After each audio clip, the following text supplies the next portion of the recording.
किया। हमने गुरु की बात करी और नशे का प्रभाव यदि परिवार पर देखा जाए तो लड़ाई झगड़े, कई बच्चों में वो जो नाटक था उसमें यही देखा, घर में लोगों के खाने को नहीं है, घर में कलह है, लड़ाई झगड़े है, मारपीट है।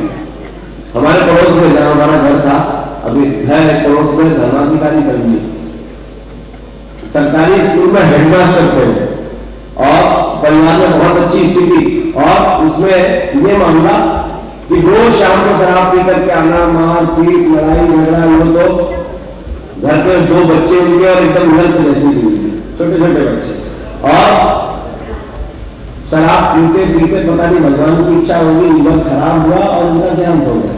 देहांत होने के बाद उनके 12वीं पास बच्चे को नौकरी मिल गई। नौकरी मिल गई, उनकी वो बच्ची जिसको वो स्कूल तक नहीं जाने देने वाला आदमी, उनकी बच्ची मेरिट में आई, और अब वो लोग इतने खुशी से रहते हैं, और शायद अंदर से होता होगा कि अच्छे हुए चले जाए। ऐसे बहुत सारे लोग होंगे। घर परिवार का वातावरण क्लेश का और अशिक्षा बच्चों के लिए साधन ना देता पाना, संतानें भी तुम्हारे पालू उसी रास्ते पर चलने वाली। अब संस्कृति, गाली गलौज, मारपीट बढ़ते। अब यदि समाज की बात करें तो समाज पर क्या असर पड़ता है नशे का? समाज पर असर पड़ता है अपराध। दिल्ली की घटना हुई, दिल्ली की घटना याद है ना? याद है? कितनी निर्भयता, कितनी विभक्ता किसकी वजह से हुई? शराब की वजह से। वो बलात्कार उन इंसानों ने शराब में किया है। इंसानों को तो फांसी देने की बात हो रही है, मगर उस शराब की बोतल को फांसी पे क्यों नहीं लगता है?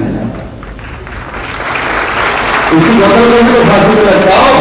विश्व भारत में 95% बलात्कार की घटना है। अभी मैं सुबह जो जजों की बात कर रहा था, जो ट्रेनिंग जज थे, वो भी शराब के नशे में उन्होंने ये काम किया।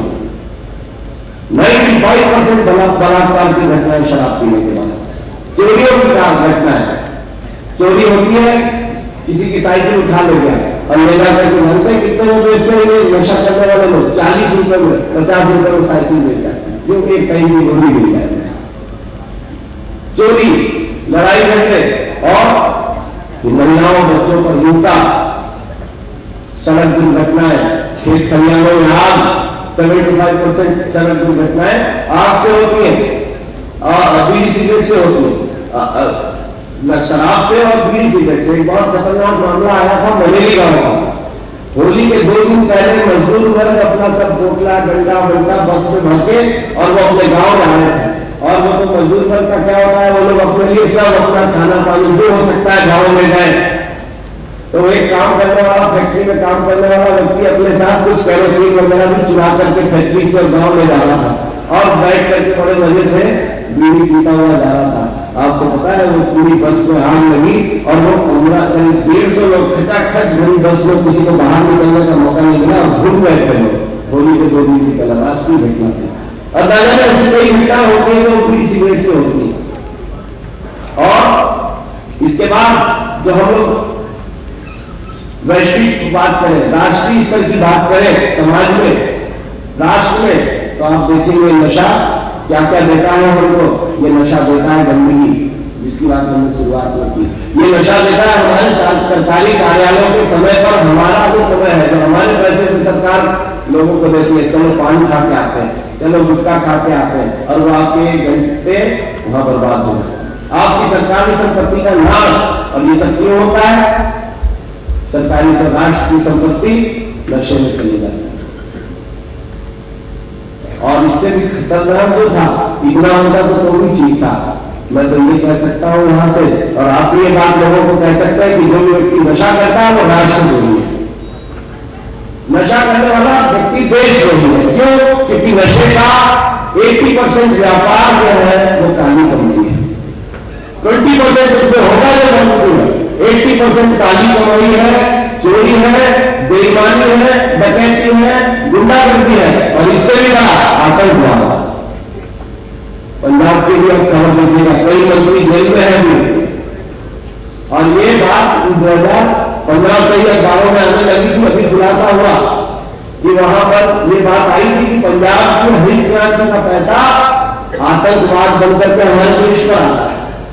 कैसे आता कि हमारे लोग मौज करना चाहते हैं, हमारे लोग शान से जीना चाहते हैं, तो क्या करें? नशा करते हैं। और नशा करने के लिए क्या किया जाए?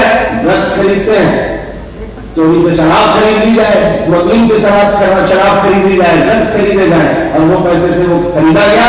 वो नशा कौन बेच रहा था? कहते हैं पाकिस्तान में बैठे हुए वही गाँव, वही लोग जो हमारे देश में गोलियां चलवाते हैं, हमारे मासूमों को मारते हैं, हम उनसे ही नशा खरीदते हैं, हम उनको पैसा देते हैं, दे लीजिए हमको नशा दे दीजिए, हम पैसा देते हैं, आइए हमें गोली मारिए, आप बेच रहे हैं नशा। इस बात को लोगों को बताइए कि नशा करना केवल शरीर के लिए, परिवार के लिए नहीं, देश के लिए घातक है। पैसे की बात करते हैं साहब, नशे से क्या नुकसान है? 2-4 रुपए को लगता है, कैलकुलेशन करके देखिएगा, 10 रुपए का भी नशा करता है व्यक्ति तो न जाने कितने लाख रुपए बर्बाद कर देता है। लाखों रुपए वो उस नशे की होली में फूंक देता है। और हमारे देश की सरकार, चंद्रलाल साहब कह रहे थे कि हमें रेवेन्यू मिलता है, कितना रेवेन्यू मिलता है? 2010 के कुछ आंकड़े हमारे पास थे, उसमें से निकाले थे, आप भी RTI से निकाल सकते हैं और पता कर सकते हैं। कहा जाता है कि हमारे देश की सरकारों को किसी एक सरकार का दिया हुआ, भारत का दिया हुआ 2010 में कहा गया था कि एक वर्ष में 20,000 करोड़ रुपए नशे की होली बनाई जाती है, और 20,000 करोड़ के नशे की होली, और सरकार को रेवेन्यू कितना मिलता है? क्योंकि साथ नशे इसलिए नहीं बंद करते क्योंकि सरकार को रेवेन्यू मिलता है। सरकार को कितना रेवेन्यू मिला? तो बोले उस 20,000 करोड़ में करीब सरकार को 15,000 करोड़ की रेवेन्यू मिली। ठीक है, 15,000 करोड़ की रेवेन्यू को कहां लगाया सरकार ने? सड़कें बनाई, गांवों को विकसित किया, बच्चों की पढ़ाई में लगाया, स्कूल बनाए, हॉस्पिटल बनाए, जी नहीं। वो सरकार ने उस पैसे को कहां खर्च किया? वो सब अक्सर कह रहे थे उन्हीं नशेखोरों की दवाई में, उनके इलाज में और दुर्घटनाओं की पूर्ति में। तो ये नशे का अर्थशास्त्र है, और वो भी कितना उसमें वो खर्च करते हैं? करीब 30,000 करोड़। आमदनी 18 और खर्चा रुपया। और इतना सब कुछ होने के बाद ये सारी बातें तो आंकड़े हैं, आप जाकर के किसी को बताओगे ये बात, मैंने एक आदमी को बताई, बीच में व्हाट्सएप पे एक मैसेज, जैसे भाई साहब संजय साहब कह रहे थे, एक मैसेज हमने भी पढ़ा, उसमें आया था कि एक आदमी ने दूसरे को समझाया कि भैया तुम इतने पैसे जोड़ लेते, ये नशा नहीं करते तो आज तुम्हारे पास ये गाड़ी होती, ये वाला ये होता, ये वाला होता। उसने पलट के पूछा तुम्हारे पास है तो नहीं करते? तुम्हारे पास नहीं है, पैसे खर्च करने वाले लोग बोलेंगे, उनको क्या पता कि उन्होंने कहां लगाया और कहां नहीं लगाया? उन खर्च करने वाले लोगों के लिए एक काम बताता हूं। मैं एक व्यक्ति से मिला, डॉक्टर मैयर से। ये डॉक्टर मैयर इंदौर के हैं, अब तो विश्व में लोग उनको जानते हैं, कैंसर स्पेशलिस्ट। जैसे आज हमारे बीच में एक डॉक्टर है, उसमें उन्होंने अपने लाइफ में बहुत सारी चीजें थी, कैंसर के स्पेशलिस्ट थे, मास्टर्स किया, विदेश जा रहे थे, फाइनली डिसाइड कर नहीं होगा देश में कैंसर के लोगों का इलाज करूंगा। और जब वो इलाज करने लगे तो कैसे करें?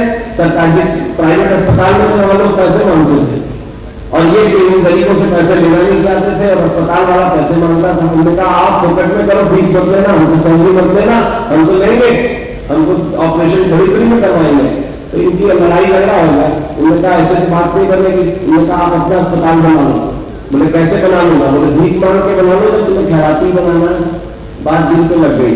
डॉक्टर मैयर चौराहे पे निकले और उन्होंने भीख मांगना शुरू किया, और कई सालों तक भीख मांगी। कई लोगों ने आदि गुजरात बड़े बड़े लोगों ने उनको भीख दिया, उन्होंने कैंसर हॉस्पिटल बना दिया फाउंडेशन, रोज ट्रीटमेंट करने लगे। अभी बात यहाँ नहीं आई, वहां करके उन्होंने ट्रीटमेंट करने लगे। ट्रीटमेंट करके देखा क्या कैंसर तो खत्म ही नहीं होगा। 30 साल 35 साल तक इलाज करते रहे, और एक दिन सोचा कि यार पूरा हमारी उम्र लग गई इसमें और कैंसर खत्म नहीं हुआ। उस दिन से इलाज करना छोड़ दिया, हॉस्पिटल जाना छोड़ दिया, अपने अस्पताल के ट्रस्टीशिप से रिजाइन कर दिया। अब क्या करते हैं? वही गाड़ी निकाल ली जिसमें वो भीख मांगते थे, पैसे इकट्ठा करते थे, और अपना वही म्यूजिकल ग्रुप ले लिया। अब स्कूल कॉलेजेस में जाते हैं और जाकर के बच्चों को बताते हैं कि बच्चों मैं डॉक्टर मैयर हूं, और मैंने जो है जितनी पूरी जिंदगी इस बीमारी से लड़ने में लगाई है, और मैंने ये पाया कि मैं हार गया हूं, और फिर तुम्हारे पास भीख मांगने आया हूं। यदि तुम आज मान दे दोगे तो मैं जीत जाऊंगा, तो मुझे अपने नशे का दान। अब जो काम हमने इतने साल के बाद शुरू किया, ये विचार क्रांति गुरु जी ने हमें तो बहुत पहले ही बता दी। यही एक माध्यम है जिससे हम इस लड़ाई से लड़ सकते हैं, इस लड़ाई में जीत सकते हैं। तो हम लोगों के पास जाएं और जाकर के लोगों को संदेश पहुंचाएं कि हमारे अपने हमारी लंबी उम्र की दुआ करते हैं, तो हमें कम से कम उनकी दुआओं का मान रखना होगा। हमारे बड़े कहते हैं जुग जुग जियो, तो हम ऐसे कोई काम ना करें कि उनकी दुआएं छोटी पड़ जाए और हमारी उम्र उनकी दुआओं के आगे छोटी पड़ जाए। ऐसा कोई काम ना करें जिससे हमारे बड़ों के आशीर्वाद, उनके अनुदान छोटे हो जाए। बहुत बहुत धन्यवाद।